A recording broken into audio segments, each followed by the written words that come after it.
y un poco mi idea es justamente plantear, ¿no? Un diálogo, poner sobre la mesa, esta mesa virtual que tenemos, algunas ideas en torno a la relevancia que puede tener hoy el estudio del pensamiento social cristiano, y también esto que decía recién Gerardo, eh, las implicaciones que tiene pensar que la fe es una ética también, ¿verdad? Y en qué consiste hoy para mí, creo yo, el aporte que la teología puede hacer a este momento, que yo creo que es un momento de refundación ética para la humanidad, porque hay un etos, hay un espíritu de este momento, una marca de este tiempo, donde parece que están pasando algunas cosas que merecen que les prestemos atención. Y lo que yo quisiera decir, mi idea es desarrollar 3, 4 puntos, pedirles a quienes nos están escuchando que puedan dejar sus preguntas y bueno, y que podamos también con las preguntas abrir el diálogo para que sea más significativo y tenga más carnita, más sustancia para todos. Cuando hablamos, porque sí me gustaría, para arrancar, dejar claro el punto del que yo parto, que me parece que es el punto central del aporte que puede hacer hoy, en este momento, una lectura teológica del presente, y que para mí tiene que ver con la capacidad, y miren que puede sonar raro lo que voy a decir, pero para mí tiene que ver con la capacidad de anunciar buenas noticias. Que como decía Karen al principio, tiene que ver mucho también con una aproximación muy cristiana, ¿no? Muy evangélica. Pero sí creo que si tenemos una misión y una función ética hoy en día, quienes somos cristianos o cristianas, es anunciar buenas noticias. Y no es tarea sencilla en un mundo como en el que estamos viviendo. Pero sí quisiera yo dejar algunas pistas en este sentido. Para arrancar, quizá lo primero es comentarles con todos que tuvimos un diálogo en torno al título mismo de este espacio de encuentro, de esta ponencia. Habíamos pensado llamarla Resistencia y Esperanza. Y yo luego hablando con Gerardo, digo, bueno, creo que sería mejor hablar más bien de existencia y de esperanza, ¿no? Y digo, y bueno, ¿por qué? Digo, yo creo, y es parte de este anuncio evangélico, de estas buenas noticias que tenemos que ser capaz de relevar, eh, que quizá una de las cosas que marca el presente, uno de los signos que vemos, es que el existir, o sea, la vida que persevera, la vida que intenta mantenerse de pie, la vida que se aferra a su dignidad aún en un contexto de permanente amenaza de muerte y que inventa nuevas formas de vincularse, nuevas formas de habitar su entorno, nuevas formas de recrear los vínculos, las relaciones familiares, las relaciones de amistad. Yo creo que acá en estas nuevas formas de existir hay también una estrategia de la resistencia que puede ser una marca de ese momento en el que estamos viviendo. Y creo que esto es muy importante porque es la vida perseverando, ¿no? Es la vida permaneciendo. Y creo que a veces lo damos como algo natural u obvio y que le tenemos que prestar atención. Y que esta vida que persevera no es solo una vida que resiste, una vida que sobrevive, sino también una vida que tiene capacidad de engendrar cosas nuevas. Y que de hecho está engendrando cosas nuevas, espiritualidades nuevas, relaciones nuevas, sentidos nuevos. Y que esto es lo primero que quisiera dejar sobre la mesa para ver también cómo lo ven ustedes y qué opinan. Por un lado, entonces, la existencia, ¿no? Esta vida que va, que persevera, que se mantiene. Y por otro lado, también hemos hablado en esta conferencia de titular esto de la esperanza. Y la esperanza, sobre todo, como un pensamiento o como una idea que nos lleve también a la idea de la espera, ¿sí? La pregunta acerca de qué podemos esperar, la pregunta acerca también de qué estamos esperando, ¿no? En un mundo que vemos que se cae a pedazos, en un mundo que vemos que avanza la guerra, que avanza la destrucción. Bueno, la pregunta por la espera creo que es también una pregunta movilizadora, no es una pregunta de una espera estática, de una espera pasiva, sino es la pregunta de qué estamos esperando.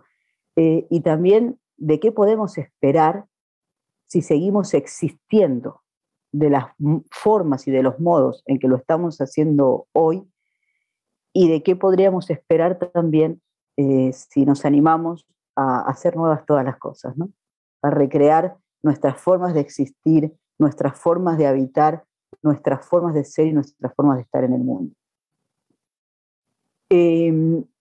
Esta idea de la esperanza, quiero hacer énfasis, porque me parece que es una idea que se contrapone, no sé si se contrapone, pero que viene a agregar otro matiz a la idea del conocimiento, ¿no? Porque la esperanza es una espera sobre algo que no podemos tener certidumbre necesariamente, ¿sí? No es algo que podemos conocer y que estamos esperando acabar la lectura de todos los datos, juntar toda la información y saber entonces exactamente qué es lo que va a pasar, porque nadie tiene la bola de cristal, ¿no? Siempre hay posibilidad de que aún incluso en el peor escenario, donde vemos que todo parece que tiene un ritmo, una trayectoria a precipitarse hacia el abismo, el no estar seguros de eso, el no tener un conocimiento, sino esperar que suceda otra cosa, abre también posibilidades que a veces quizá no estaban en lo previsto, no estaban en lo conocido, pero que pueden suceder. Y este es un misterio, ¿eh? Y un misterio no por oculto o por secreto, sino que es un misterio porque nos pone de frente a preguntas que no sabemos su respuesta, que siguen siendo misteriosas, ¿no? Que su sentido, que sus respuestas tienen todavía que ser construidas. Entonces me parece que la teología tiene una gran capacidad de aportar también estos matices. Y en una realidad que vemos donde decimos siempre la información es poder y conocimiento es poder, que son cosas ciertas, pero que vemos que por mucho que conozcamos, por mucho que aprendamos, parece que no somos capaces de salir de este rumbo medio destructivo en el que estamos, ¿no? Entonces, quizá hace falta también aprender a convivir con la incertidumbre, abrir a una espera de lo que puede cambiar y preguntarnos también qué estamos esperando y qué es necesario de nuestra propia existencia para modificar este rumbo. Así como digo y como quiero poner sobre la mesa esta importancia, que me parece que es un aporte de la teología, esta capacidad de pensar en la ultimidad, ¿no? De tensionar el pensamiento hacia lo último, hacia donde no tenemos una respuesta asegurada, una respuesta firmada, sino que lo que tenemos es una espera de cómo quisiéramos que sucedan las cosas. Me parece que es un aporte muy importante en un tiempo de tanta incertidumbre, porque así como decimos que en este tiempo de incertidumbre hay gracia también, y hay nuevas formas de existencia, y hay nuevas propuestas de espiritualidad, de civilización, de relaciones que brotan, también no podemos negar que este es un tiempo marcado por la crisis, ¿no? Lo decía Karen al principio, recogiendo también todo lo que viene planteando el magisterio de Francisco, sobre todo en las encíclicas de Laudato Si, de Fratelli Tutti, ¿no? Que marcan este tiempo como un tiempo de crisis, ya no de crisis económica, política, ambiental, o sea, no de una sumatoria de crisis, sino un momento en el cual el tiempo mismo o la historia misma parece que está en crisis, ¿no? Y que arroja una pregunta, porque los cristianos creemos en un Dios que se hace presente en la historia, ¿no? Y nos importa un Dios, o sea, el Dios en el que los cristianos creemos es un Dios sea, que no nos interesa como misterio último, sino que nos interesa sobre todo por su palabra, por su expresión, por su interrupción, por su aparición en la historia. Entonces, cuando parece que la historia está en jaque, que la historia está en quiebre, bueno, ¿qué pasa también, ¿no? Con ese escenario donde lo imprevisto, donde lo salvífico se tiene que hacer presente. Entonces, la crisis creo que nos obliga a pensar todos estos temas que estamos acá compartiendo en un marco de emergencia, ¿no? En un marco de emergencia. Y creo que generalmente, es mi opinión, a partir de lo que fue la epidemia del COVID, de la guerra ahora en Rusia, pero vamos, de todas las guerras que hay en el mundo, aquellas sobre las que nos cuentan, aquellas que no nos cuentan, suele dar paso a lecturas de la realidad que son muy apocalípticas, ¿no? O que entienden que lo que nos está pasando es un castigo, ¿no? Un castigo de la naturaleza, un castigo divino, eh, y que creo que son lecturas muy pesimistas, que tienen seguramente un componente de realidad, ¿no? Que no se puede ignorar, pero que son lecturas que difícilmente nos abran a esto que hablábamos al principio, esta posibilidad de existir, de reexistir, de recrear, de esperar que las cosas puedan cambiar, puedan ser distintas. Creo que eso la teología lo puede aportar. Una lectura desde la esperanza, desde la espera. Y la teología, principalmente la teología latinoamericana, la teología de la liberación, ha trabajado mucho sobre esta idea, ¿no? Sobre una espera que tampoco no es negadora de lo que hay de muerte, de lo que hay de exterminio, de lo que hay de violencia en la realidad, pero sí que aún así, con todo eso, sigue apostando por la esperanza, ¿no? Yacurí hablaba, por ejemplo, de la esperanza cristiana como esa esperanza que tiene capacidad de ir adelante incluso contra toda esperanza. Esa espera que nos podemos permitir, ese espacio que podemos crear para seguir existiendo cuando parece que la amenaza de muerte, la muerte, se lo va a llevar todo. Y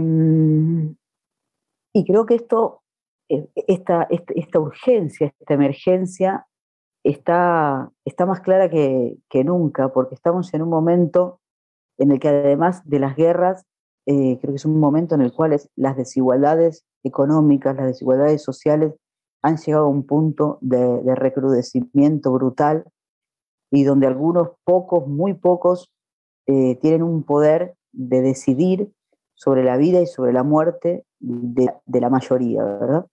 Y este poder de decidir sobre la vida y sobre la muerte es una prerrogativa de Dios, ¿no? Entonces, cuando los hombres tienen este poder en sus manos, bueno, hay un desequilibrio, hay algo que necesita ser rebalanceado. Más en este momento en el cual la amenaza de muerte de los humanos no solo está puesta sobre todo el resto de la humanidad, sino quizá como nunca la vemos también como una amenaza a todo el conjunto de la vida. Y creo que esto es un momento que abre un replanteamiento también y una reflexión para el pensamiento social cristiano, porque pienso, por ejemplo, a la segunda mitad del siglo XX, cuando empieza la carrera armamentística, cuando se van a utilizar por primera vez armas nucleares, cómo eso genera, ¿no?, toda una reflexión en muchos teólogos muy importantes de Europa y de América Latina acerca de, bueno, qué significaba este paso de los humanos, de la humanidad, que siempre había sido una especie de mortales, pero que ahora, con este poder que tenía, se convertía también en una especie mortífera, ¿no? Todo esto generó un gran debate y un gran diálogo dentro del propio pensamiento social cristiano, y pienso que hoy es necesario también traer este pensamiento a que piense cuáles son las implicancias de que esta amenaza no sea solo sobre la especie, sino que estamos en un momento en el cual parece que somos capaces nosotros de hacer mortífera con nuestra existencia todo el resto de las existencias posibles. Que a las teólogas ecofeministas, a mí me gusta mucho mencionar siempre a Ivone Guevara, porque me parece que lleva mucho tiempo pensando esto y con mucha claridad, hablan de la amenaza sobre toda la trama viva, sobre toda la trama vital. Y la necesidad que tenemos también, y quizá esto es un cambio también de época, de empezar a trascender de algunas dicotomías y de algunas divisiones que durante mucho tiempo marcaron el pensamiento occidental, marcaron el pensamiento cristiano, que también tiene una raigambre griega muy importante, y establecieron algunas dicotomías, ¿no?, que vemos que hoy es necesario reintegrar en sentidos nuevos, porque si no somos incapaces de generar respuestas a algunos problemas que tenemos. Voy a poner algunos ejemplos de esto para verlo de una manera más clara. Quizá el primer ejemplo, ¿no?, durante mucho tiempo hemos pensado o hemos postulado que por un lado está el mundo y que por otro lado está la humanidad. Que por un lado está la naturaleza, por otro lado está la cultura, ¿no? Como si todo lo natural fuese un estadio primitivo o de retraso en relación a todo lo civilizatorio, a todo el desarrollo de la cultura, ¿no? Entonces, ¿es lo humano necesariamente desnaturalizante? ¿No? ¿Es la cultura necesariamente algo que se tiene que pensar en contraposición con el orden natural de la vida? Y esto lo podemos rastrear desde el propio Génesis, ¿no?, donde se plantea el inicio del linaje humano, el inicio de la comunidad a partir de la expulsión del paraíso. Bueno, hay otras lecturas que son posibles. Y creo que este es un momento en el cual la gravedad de la crisis exige también este tipo de radicalidad en las respuestas, y que incluso hay que habilitar nuevas lecturas, nuevos sentidos del Evangelio, de las Escrituras y de lo que conversamos también en nuestras propias comunidades de fe. Y en esta búsqueda, que me parece que es necesario que encaremos, donde no vamos a saberlo todo, donde vamos a tener que dejarnos conducir por una incertidumbre, hay luces, ¿no? Y creo que esto es parte, cuando decía al principio, ¿no?, de una de las implicancias éticas de la fe de los cristianos y de las cristianas, ser capaces de ver dónde están estos signos de buenas noticias, estos signos de cambio y de esperanza. Y que puede ser que muchas veces los conocimientos, los saberes, las sabidurías, las prácticas que vamos a necesitar para hacer frente a estos problemas cuya gravedad nos supera y desconocemos, es probable que no estén donde siempre hemos pensado que iban a estar, sino en otros sitios. Entonces, acá también, como decía antes, creo que una potencia que tiene la teología y que puede aportar a este diálogo entre los saberes religiosos, entre los saberes filosóficos, entre los saberes científicos, es esta capacidad de llevar el pensamiento, de llevar la reflexión hacia lo último, ¿no?, incluso hacia lo que no podemos conocer, pero sí podemos generar una espera, una esperanza y un trabajo para eso, pero también a la vez es conducir el diálogo y la reflexión a los últimos, ¿no?, que ha sido generalmente un lugar despreciado de los pobres, de las comunidades, de las mujeres, ¿no?, por el patriarcado, de los indígenas, por la cultura dominante, porque quizá ahí, en los últimos, es donde más se han preservado estos saberes que pueden ser antídoto, que pueden ser nuevos rumbos, que pueden iluminar alguna de las respuestas que necesitamos construir y con las que nos necesitamos encontrar. A mí esto me parece una buena noticia, y me parece una buena noticia pensar juntos en que la crisis no es necesariamente un momento de perdición, sino de profunda esterilidad, sino que también la crisis es oportunidad, como se dice, ¿no? Y creo que en esto hay también en el pensamiento cristiano un misterio que se recoge, como decía antes, no porque es misterioso, porque es secreto, porque está reservado, sino porque nos abisma lo que no sabemos, ¿no? A lo que todavía necesita ser encontrado, ser respondido. Y que el pensamiento cristiano lo va a expresar con una idea que quisiera dejar también para que la dialoguemos, que es la idea de la resurrección. Y que es la idea de pensar, ¿no? Esta idea misteriosa de que, bueno, de que la muerte no es lo último, y de que de la muerte viene también la capacidad de engendrar vida nueva, ¿no?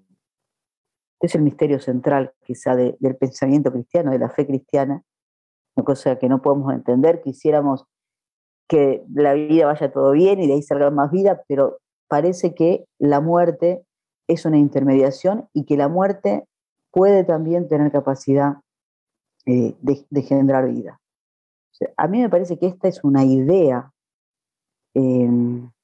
muy potente para un presente en el cual parece que todos los discursos nos quieren abismar a esta idea de no hay nada que hacer, el desenlace va a ser fatal, esto va a colapsar. Y yo creo que frente a eso, seguir esperando que la vida permanezca de pie, seguir creyendo que la vida va a permanecer, nos llama, no solamente marca un rumbo, sino que también nos convoca una tarea. Y creo que en esa tarea hay muchas luces, como decía antes, en lo que se está produciendo ahora de pensamiento social cristiano, muy orientado sobre todo por el magisterio de Francisco, pero también yo creo que es un momento de un momento muy prolífico para la teología, al menos en la región, en América Latina, y para una teología que incorpora y que se echa muchas veces desde la perspectiva de los últimos, o desde la perspectiva, ¿no?, de grupos que fueron menospreciados o que fueron muchas veces dejados de lado también por la iglesia jerárquica o por la iglesia como institución. Estoy pensando en todo lo que estaban haciendo las compañeras, las teólogas feministas, ecofeministas, la teología indígena también, todo el acontecimiento que ha significado para la región el sínodo de la Amazonía, que no ha tenido un sentido para la iglesia, ¿no? Sino que yo creo que nos invita a pensar en cómo sacar de ahí otras respuestas posibles, no solo para los problemas eclesiásticos, sino para la vida en general y para la realidad. Y en esto, y quisiera poner esto también, y si quieren abrimos una primera ronda para dialogar. Pienso que también el método de la teología, y lo pienso sobre todo como se ha formulado en América Latina desde la teología de la liberación, por ejemplo, desde Ignacio Ellacuría, es una invitación para entrarle a la realidad, para entrarle a una lectura del presente de otros modos que no son necesariamente tan fatalistas como los que vemos que abundan. Y solo voy a decirlo muy rápidamente, porque sé que muchos de los compañeros y las compañeras que nos escuchan ya lo conocen, pero por si alguien no lo conociera, lo quiero poner para que podamos conversar sobre eso. Esta forma de acercarse a la realidad tiene 4 pasos, ¿no? Que Ellacuría hablaba, decía, hace falta, si queremos ser capaces de dar buenas noticias, hacerse cargo de la realidad. Si no podemos dar buenas noticias desde lo que yo espero solamente, desde lo que yo pienso solamente, o desde lo que a mí me gustaría, sino tengo que que ser capaz de encontrar esos brotes de luz, de vida, desde la realidad que veo, ¿no? Este principio de honestidad con lo real, de devolverle la palabra a la realidad, que me parece que es muy importante y muy valioso en una época en la que parece que todo es posverdad, que todo es fake news, ¿no? Que los discursos son todo. Creo que, bueno, hay que devolverle la palabra a la realidad. Eh, y cualquier análisis, cualquier reflexión tiene que partir de una honestidad que se haga cargo de eso que la realidad está diciendo, está marcando y está exigiendo. Ese es el primer paso. A partir de esa realidad de la que hay que hacerse cargo, Ellacuría decía, hay que cargar con esa realidad. Esa realidad eh, es una realidad que interpela, es una realidad que se puede hacer muchas cosas. Y esto me parece central, la reflexión que propone Francisco en Fratelli Tutti. Francisco es una relectura ahí de una parábola que es muy conocida, que todos seguramente la hemos escuchado alguna vez, que es la parábola del buen samaritano, ¿verdad? ¿No? Donde hay una persona que tiene un accidente, queda en el camino golpeada por gente que la asalta, y bueno, pasa alguien, pero era un político muy importante en el pueblo, y dice, ay, qué lástima, lo quisiera ayudar, pero estoy muy apurado porque me esperan, ¿no? Entonces sigue de largo. No tenía mala voluntad quizá, ¿no? Pero sigue de largo. Pasa luego un sacerdote, una persona religiosa, y lo mismo dice, ay, cómo me gustaría ayudarlo, pero tengo que ir a dar el culto, no puedo, y sigue. Y va a pasar luego un samaritano, ¿no? Que era una persona de una jerarquía menor en la sociedad de esa época, y es esa persona, ¿no? La que quizá porque no era tan importante o no tenía que llegar corriendo o porque tenía los ojos abiertos, los oídos abiertos a dejarse interpelar por ese hombre lastimado en el camino, el que le va a ayudar, ¿no? Eh, entonces, a veces salir de esta locura en la que estamos, también de esta emergencia que se nos marca, de este apuro, creo que es importante para no solo pensar lo último, eso que todavía está ahí y que necesitamos construir, no solo pensar desde los últimos, sino también no tener miedo a llegar últimos nosotros también, ¿no? A tener tiempo para hacer lo que tenemos que hacer, para tener tiempo para cargar con esa realidad. Porque si no, podemos seguir llegando, pero, pero si no tenemos esa sensibilidad, va a ser difícil que podamos cambiar las cosas, ¿no? Y Francisco va a decir que quizá esa es uno de los desafíos más grandes que tenemos, aprender a hacer comunidad con los que están próximos. Porque a veces decimos, no, yo soy comunidad con los que piensan como yo soy comunidad con los de mi grupo. Yo, cuando me voy a comprar un terrenito en el campo, me voy a ir a vivir con mis amigos, vamos a ser una comunidad. Está bien eso, pero el desafío es ser comunidad con los que están próximos a nosotros, con nuestros vecinos, con la gente de nuestro barrio, con los que nos cruzamos en la calle, en el transporte público, en donde estamos, ser próximos ahí y no pasar de largo cuando vemos injusticia, no pasar de largo cuando vemos dolor. Esto es cargar con la realidad, ¿sí? Asumirla. El tercer paso va a ser encargarse de la realidad, ¿no? Que es esto que decíamos, parar en el camino, detenerse, ayudar, dejarme conmover por eso que la realidad me pide o que la realidad muestra. Y el último paso que me parece que es en este momento fundamental por todas estas cosas que he venido planteando, es una reflexión que va a aportar un teólogo muy importante también que hay en la región, y que me parece que siempre hay que leerlo, sobre todo por su pensamiento hacia lo que hay de salvífico en el horror, en la crisis, en la víctima, en el martirio, que es John Sobrino. Él dice, tenemos también que aprender a dejarnos cargar por la realidad. Entonces, a salir del voluntarismo puro, a salir del conocimiento puro y a entender también que incluso en una realidad tan dura, tan difícil, tan crucificada, tiene que haber también ahí potencia salvífica, potencia de salvación, posibilidad, resquicio, grieta, agujero para hacer las cosas de otro modo, ¿no? Para hacer todas las cosas nuevas. Creo que este es el trabajo que se nos viene encima y que es un trabajo al que la ciencia no puede responder solamente, ni aunque desarrolle el mejor algoritmo, sino que es un trabajo que tiene que ver con estas preguntas de hacia dónde nos conduce la realidad, qué podemos esperar si seguimos existiendo de este modo y qué queremos también para nuestra vida, ¿no? Para nuestra existencia, para la de las personas que son amadas para nosotros, incluso para nuestros enemigos. ¿Qué queremos esperar y qué estamos dispuestos a hacer para que eso suceda? Quiero con esta invitación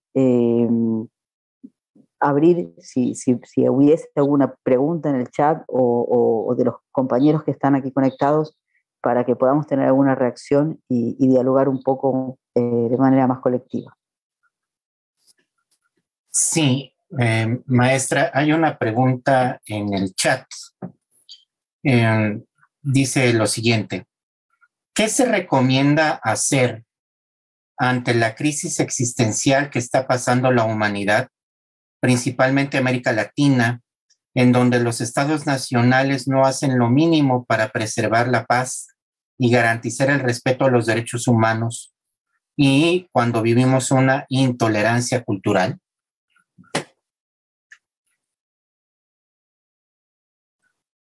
Bueno, yo, por supuesto, no tengo ninguna respuesta, ¿no? Pero sí tengo confianza en que podemos construirlas.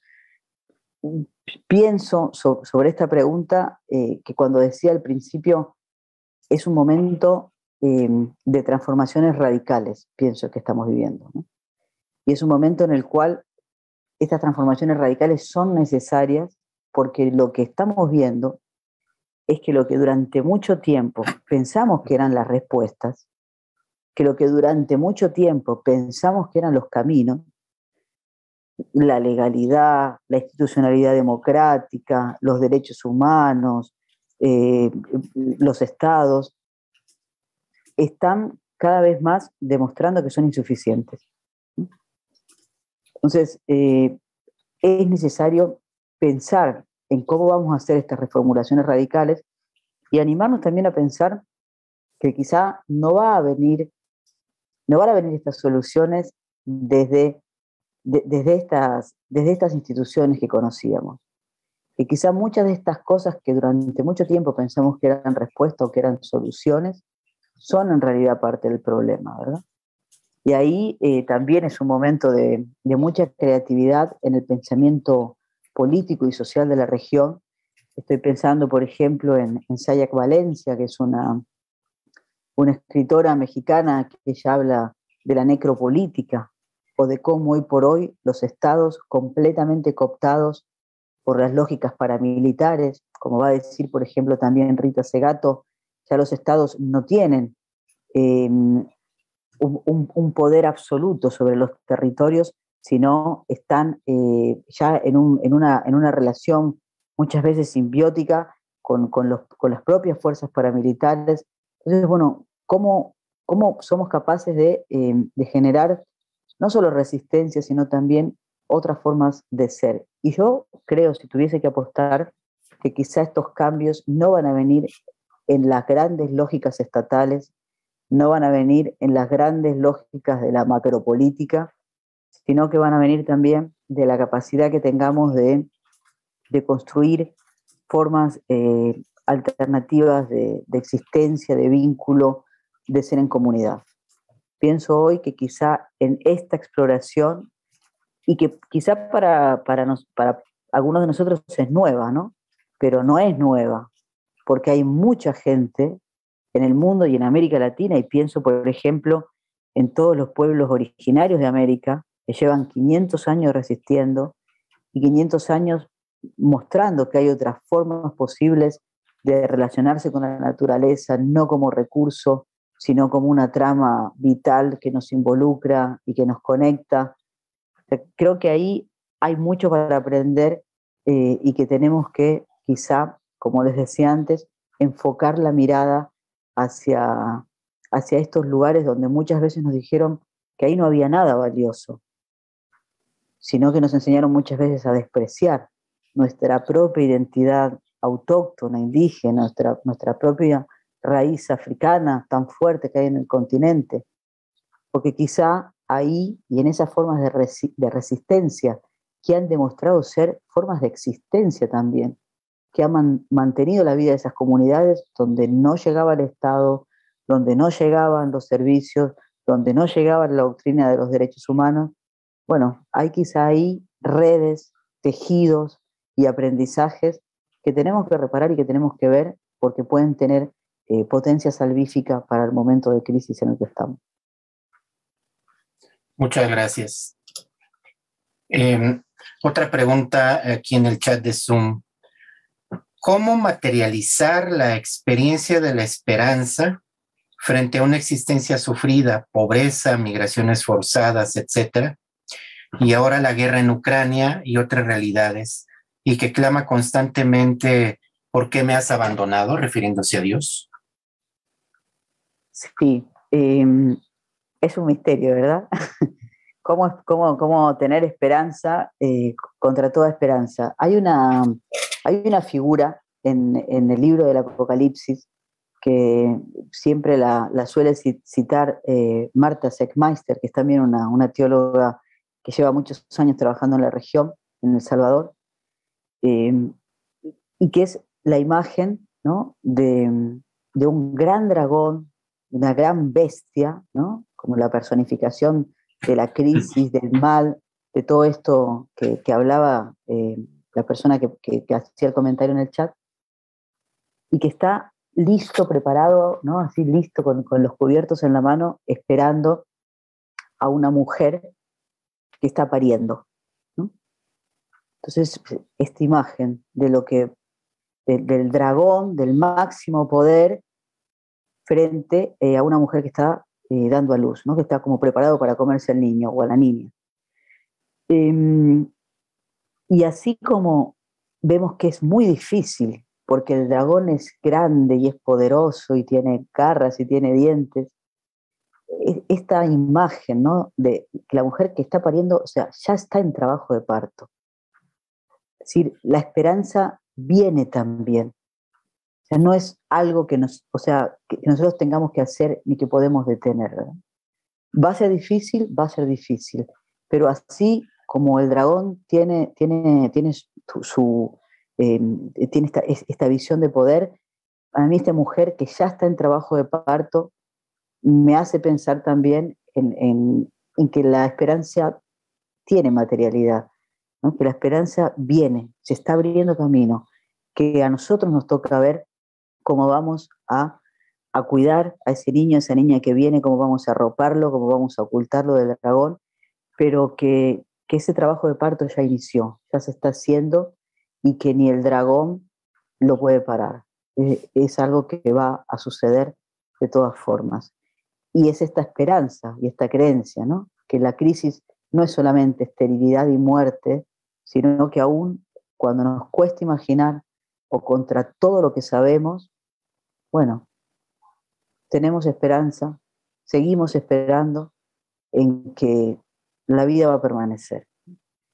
Y creo que ser capaces de sostener esto, y no de sostenerlo como una idea vacía o como un credo o algo que se repite, nos convoca sobre todo a un trabajo, ¿no?, a un trabajo, de ver dónde están esos niños, de ver dónde ya están dándose esos trabajos de parto y de ver cómo podemos ayudar para que hacer todas las cosas nuevas que hace falta y que va a hacer falta en un mundo que parece que cada vez se destruye, se consume, se empobrece. No puede tener eso la última palabra, ¿no? Eso es en lo que los cristianos y las cristianas creemos.